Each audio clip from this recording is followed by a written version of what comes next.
in the pursuit of truth and common sense in an unbelievable world. You're listening to the Right Mind Podcast with your host, Todd Showalter.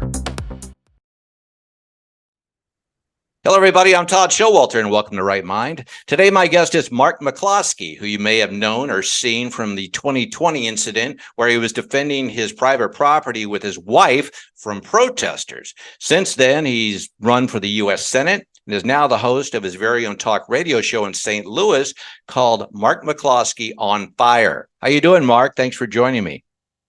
Well, you know, they haven't put the fire out yet, so I guess it's going pretty good. Well, it is good. I mean, it gives you a lot of stuff to talk about, doesn't it? So, I mean, it would be boring if there wasn't a fire, right? Yeah.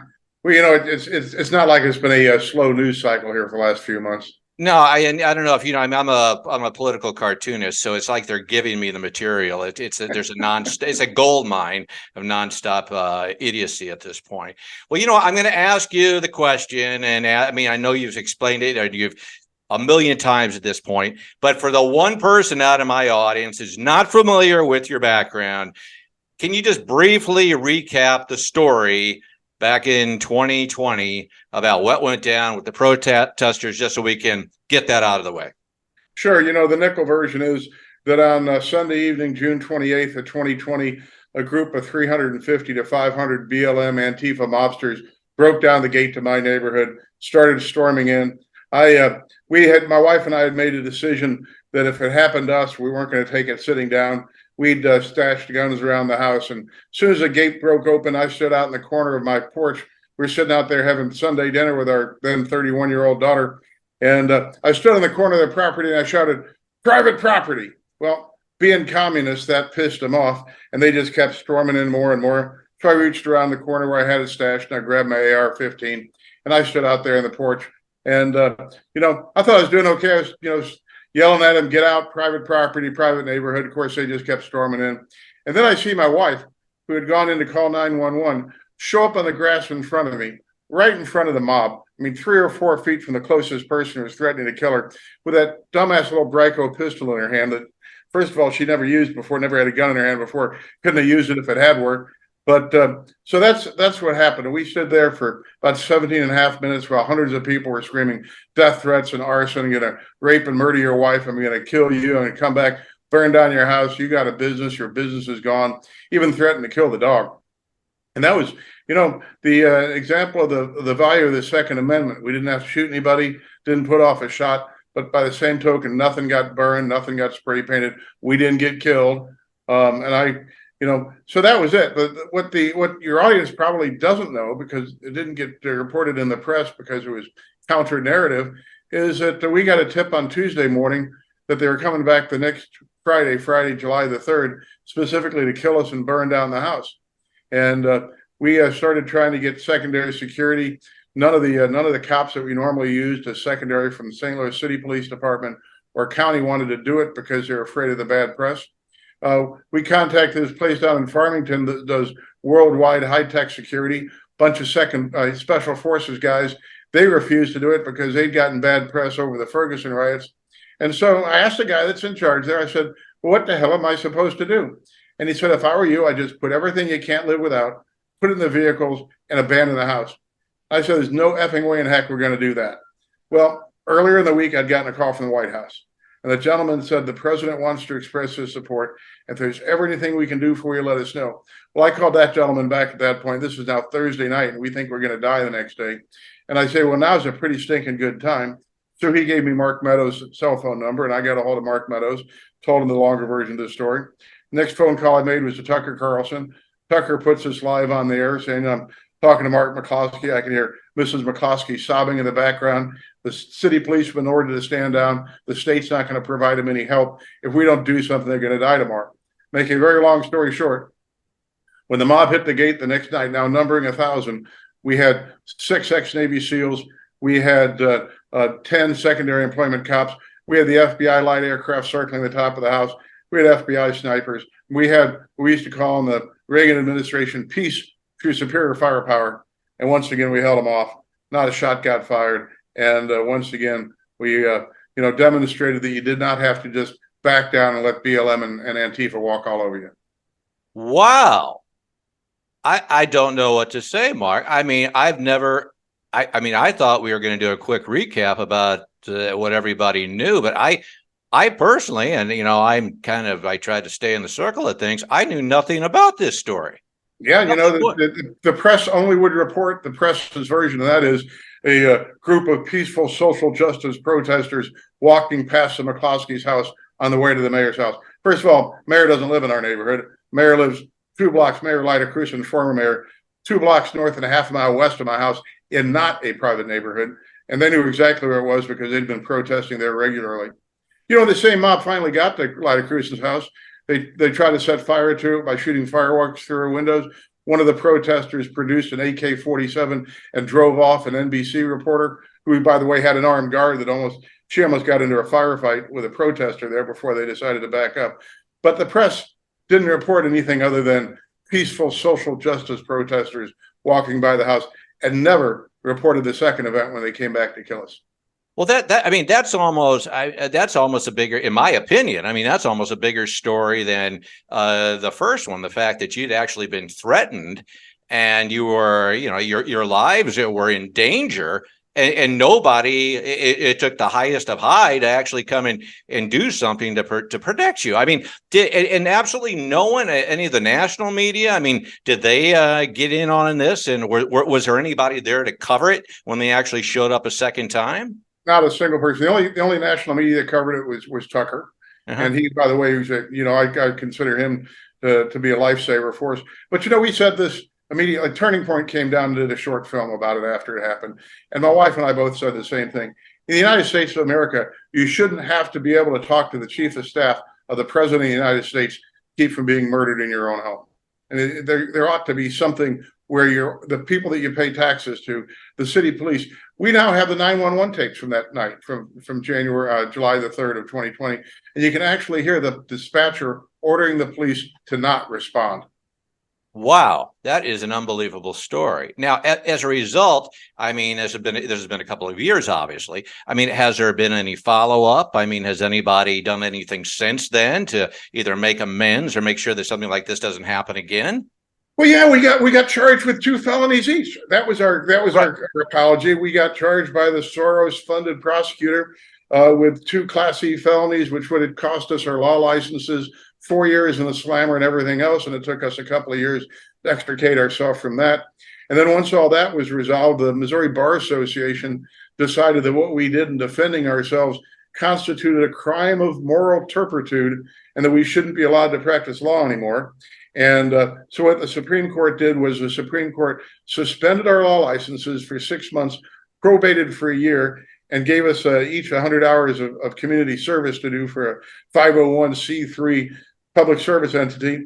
And so you're like this. As soon as I got that mandate, I called up my buddies at Project Veritas, and I said, well, you guys are a 501c3 public service entity, aren't you? And they said, yeah. So I'd love to work for you guys for free. Well, the Bar Association said, yeah. The Supreme Court said, yeah, can't work for them. You can only work for a left-wing organization. So, really? Yeah. Okay. So right now, I mean, do you still have your law license? Yeah, I got my get out of jail free card. I think it was February 9th of this year. So okay. Now, one of the things that some people that listen or watch the show may not know. Okay, both of us are in St. Louis, and St. Louis, I mean, is pretty much the Wild West right now. So a lot of stuff goes by that's not even questioned, whether it's on the crime front, whether it's robbery, even murder. I mean, we had a circuit attorney that was just not even prosecuting people, and so, but as a result, here you are as a private St. Louis citizen defending his property. And what do? They make it a point to come after you and take your guns away. And they're not doing anything about the criminals out on the street. I mean, what are your thoughts on that? I mean, that just had to just been dumbfounding. Over 5,000 serious felonies were pending in front of the circuit attorney's office, and they leapfrogged all of those to try to convict us for doing nothing more than defending ourselves. For your listeners that don't live in St. Louis, you can't imagine how dangerous a place St. Louis is. Rudy Giuliani came down and spent a couple of days with us back in 2020, along with Bernie Kerik, the former police commissioner in New York. And we were out to dinner, and Bernie Kerik and I were comparing New York City to St. Louis as far as danger goes. 8,400,000 400,000 residents in the city of New York. At that point that year, they had about 300 murders. 300,000 people in the city of St. Louis. At that point, we'd had 260 murders, 20 times the murder rate in the city of St. Louis versus New York City. And that's just a background level of violence before you start adding in, the George Floyd factor. We still live in the city. We hear gunfire every night. I counted up last night when I was going to sleep. I heard semi-automatic weapon fire 15 rounds in a row. My office where I'm speaking to you from now is 3 blocks from my house, both in the city of St. Louis. And there have been, in the last 2 weeks, 2 people murdered within 100 feet of the front door of my office. Wow, that is unbelievable. I mean, and we do now have a new a circuit attorney. I don't know what's going to go on with that, but I mean, it's because I talk to people we talk about in the nation. I talk to people overseas that say they've heard of St. Louis, how dangerous it is. I mean, what is it going to take, in your opinion? I mean, how are we? I mean, do we need a new sheriff in town? I mean, how are we going to clean this place up? Because as you know, I mean, I go down. You're in St. Louis. I visit St. Louis frequently. It's a beautiful city for those who've never been here, but it's being destroyed by this rampant crime. I mean, what do we have to do? The crime is of such a large nature now. What we need to do is go back and do what Bernie Kerik and Rudy Giuliani did in the city of New York, with broken window policing, meaning don't let people get away with minor crime. When you see some guy driving through a nice neighborhood in a 70s ghetto cruiser and there's 6 of them in there and they're looking down everybody's driveway, there's no question about why they're there. If you stop them, frisk them, collect their drugs, collect their guns, put them in jail for a while, pretty shortly, the population will realize that it's not a free-for-all here anymore. But I mean, it's the last circuit attorney viewed her job as protecting criminals against honest citizens and doing everything she could to encourage crime. It was shocking. The new circuit attorney, and I don't know him, but I know him by reputation. He's a solid guy. He's was with a prominent law firm in St. Louis County before he took this job. And I think he's a good choice by the governor to make him the temporary circuit attorney.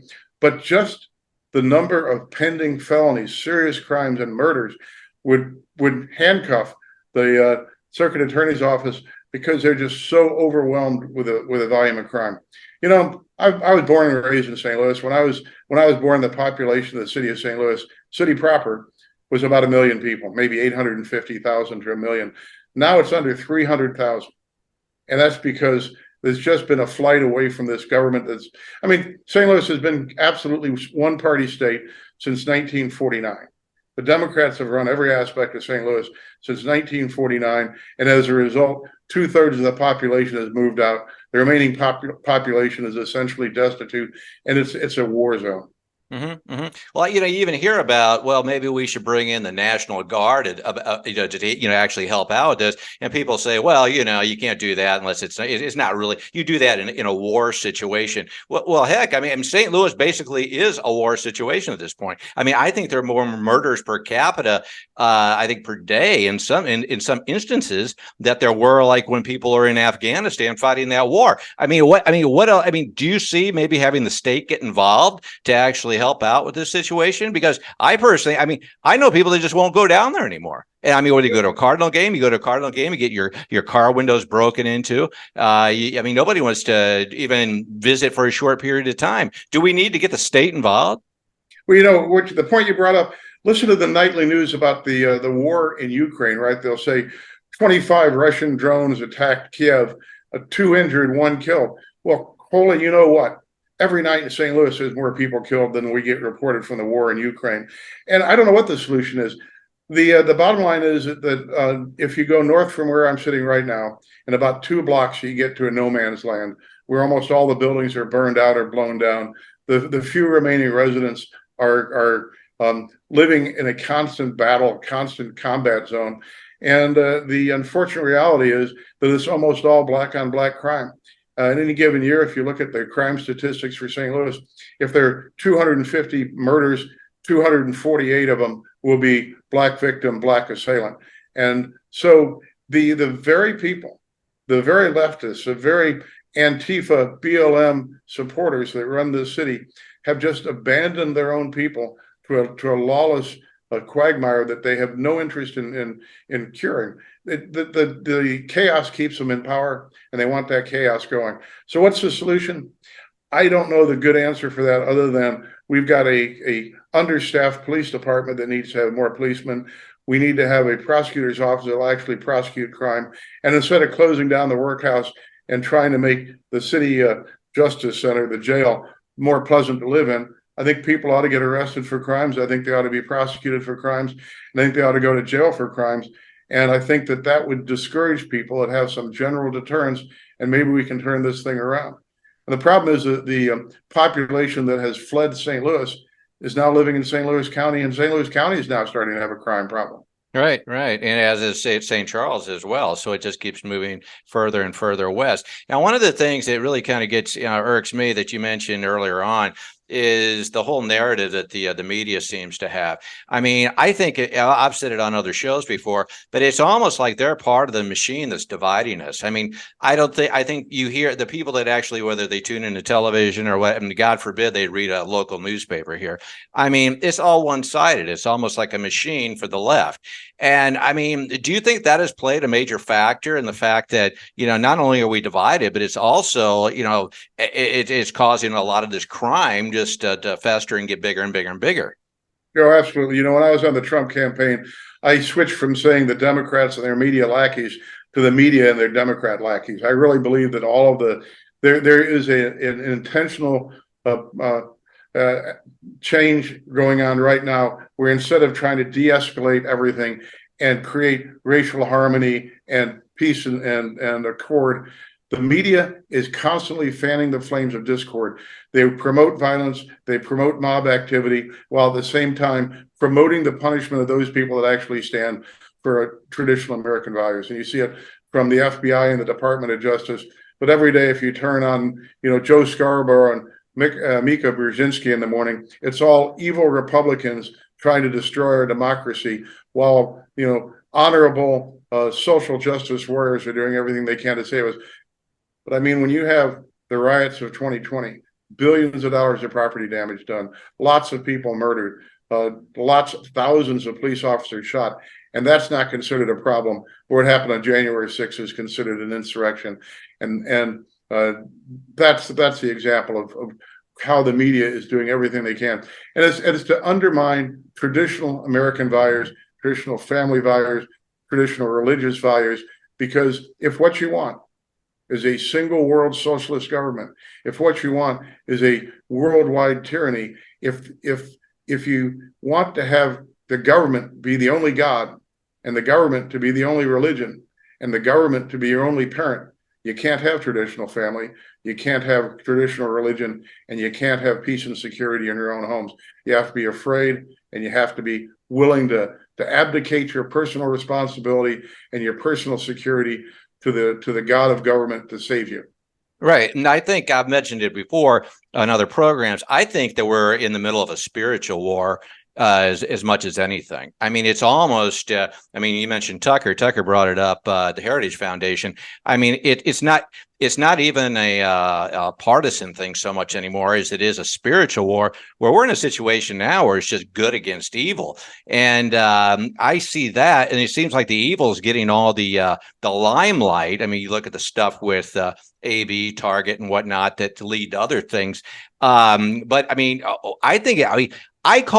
there are a group of people I know I call passive patriots. Okay. They speak of a good game, but when it comes down to actually doing something, oh no, I don't want to do that. I'll lose my job, or, I'm afraid somebody might get mad at me. Where people like yourself, and I like to consider myself, I believe that we need to stand up and say, hey, enough. I mean, we got people that are worried about losing their job and they're going to lose their country. I mean, what do you think it's going to take? And God knows I try to rally people. I mean, what is it going to take to get the real closet conservatives, the silent majority, to actually wake the hell up so we can put an end to some of this stuff? Well, this is the way I put it just about every day when I'm out there talking to people. I called COVID-19 lockdowns a final exam on American freedom. I figured that at some point in our lives, FEMA would create some kind of faux emergency and put us all under house arrest and declare martial law and say we couldn't go to work and we couldn't go to school and we couldn't go to church and we couldn't go watch our own grandparents die in the hospital. But I figured they'd have to put a gun to our heads to make us comply. Then 3 years ago, last March, the government just said it, and everybody did it. How much more proof could the powers that be need of how absolutely pacified and cowed the American people are than that? And so I say this every day. This is a battle of good versus evil. The people that seek to destroy our way of life, that seek to destroy our republic, seek to destroy our religion, they are evil. They cannot be reasoned with. They cannot be negotiated with, because every negotiation is just viewed as a weakness on our part that they use to their advantage. The time has come for each and every American, if you want to save this country, if you want to preserve our republic, if you want to preserve our way of life, each and every person needs to take a personal responsibility, a personal stand for their freedom right now. And every time they come up against something which you know in your heart of heart is just evil and immoral and horrible, like gender affirming care, meaning mutilation of children, you just have to stand up and say, we will not tolerate it. Every time every time this government proposes or enacts some completely unconstitutional and undemocratic maneuver like the Disinformation Governance Board, how come there weren't 50 Republican senators standing on the Capitol steps screaming, you can't have this in the United States of America. You can't have a censorship board in a country with a First Amendment. This cannot exist. And yet nothing happens. Just when COVID lockdowns happened, were there riots in the streets? Was there mass civil disobedience? No. But this is what we need to do. Every time when I start a presentation now, I start with a question. How many of us here think there's a political solution to this problem? Almost no hand goes up. I say that's a problem, because if there's no political solution for it, there's no future for us. The only way we can win this thing is by massive, civil, peaceful disobedience. Just refuse to comply. The Declaration of Independence says that this is a government by consent of the governed. That to secure these rights, governments are instituted amongst men, securing their just powers from the consent of the governed. So when all these things happen that you and me and other conservatives object to, the only reason it is happening is that we're consenting to it. We're not standing up against it. The people aren't rising up and saying, no, we will not tolerate that. We need to withdraw that consent to the government and say, this is our country, this is our heritage, this is our culture, and we will not allow you to destroy it. And once enough people are willing to stand up and say that, we can save this place.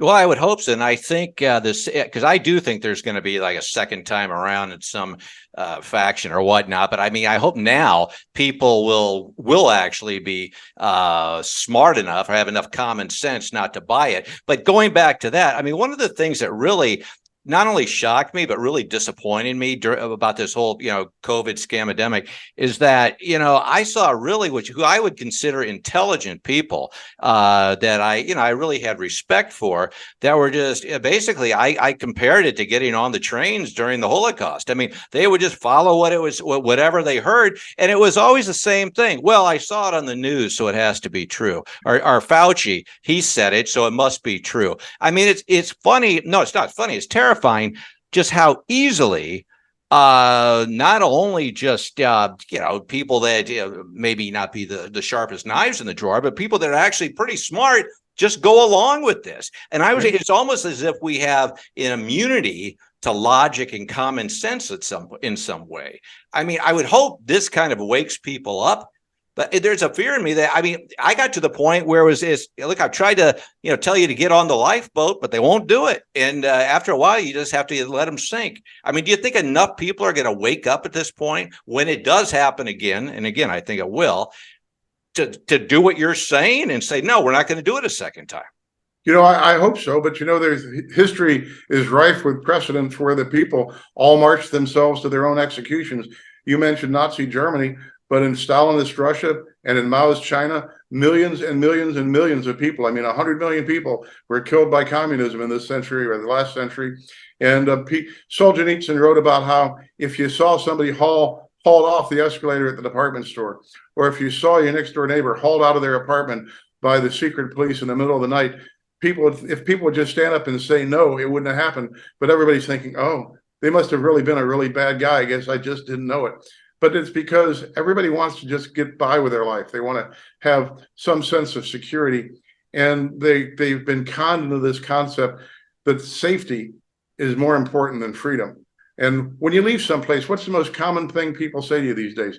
be safe, right? As if safety is a be all and end all of life. What I've been preaching for as long as I've been advocating for this, and this is, well, I started speaking out against worldwide communist expansion in 1977 with Robert Mugabe's takeover of Rhodesia. And what I always say to everybody is when somebody wants to say to you, be safe, I say, no, be free.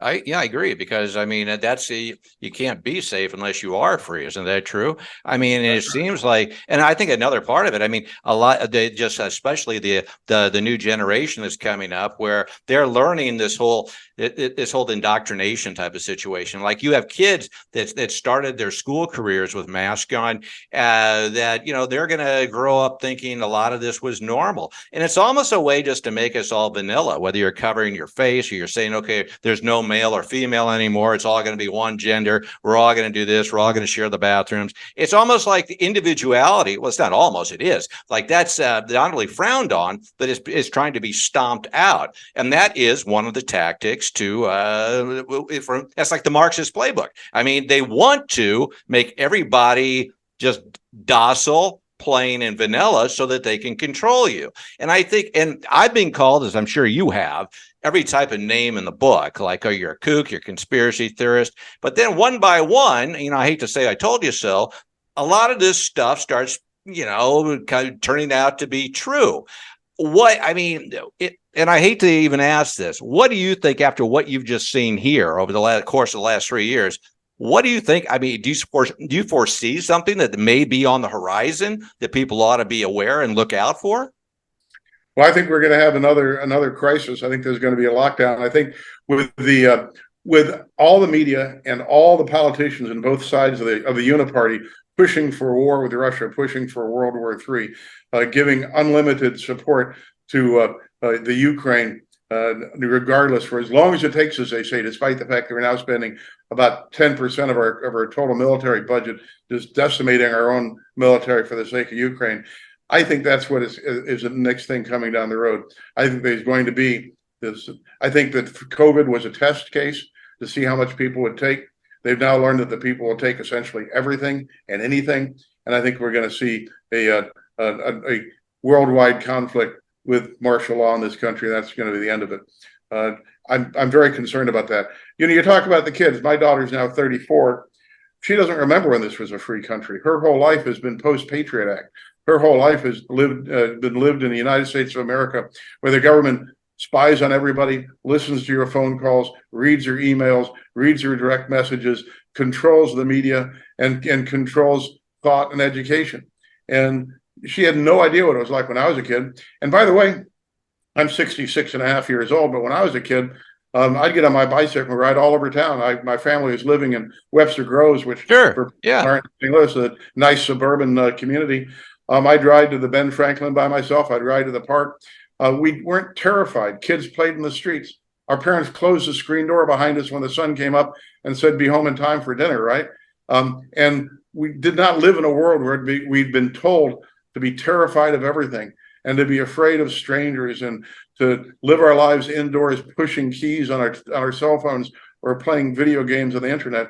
We experienced life. We experienced a level of freedom and tranquility, which has been stripped from the modern world. Everybody's taught they have to be terrified of everything and have to be afraid of everything except the one thing that they should be afraid of, which is the government. Mm-hmm. Right, and that's just it. I mean, everything is turned is a 180. What's up is down, and down is up. And I'm right behind you from an age standpoint, and I remember that too. I mean, we would all. I mean, till all hours of the day, just hang out. And the other thing also, I had friends of multi-race, Hispanic, Asian, Black. It was no big deal. But we also didn't have this narrative that we're all, they're the bad guy. They're the bad guy. And where they're all trying to divide us that we're all involved within now. And I mean, again, I think if we were able to finally clean up, I don't believe there should be any corporate owned media. I mean, I've worked for like family owned publications, other media outlets. And when they're family owned, you can basically stay objective. I don't think there's any objective media out there anymore. And I think it's all because of the corporate media pressing their own narrative. And I think that until that changes, I don't see a lot of things changing. Your thoughts on that?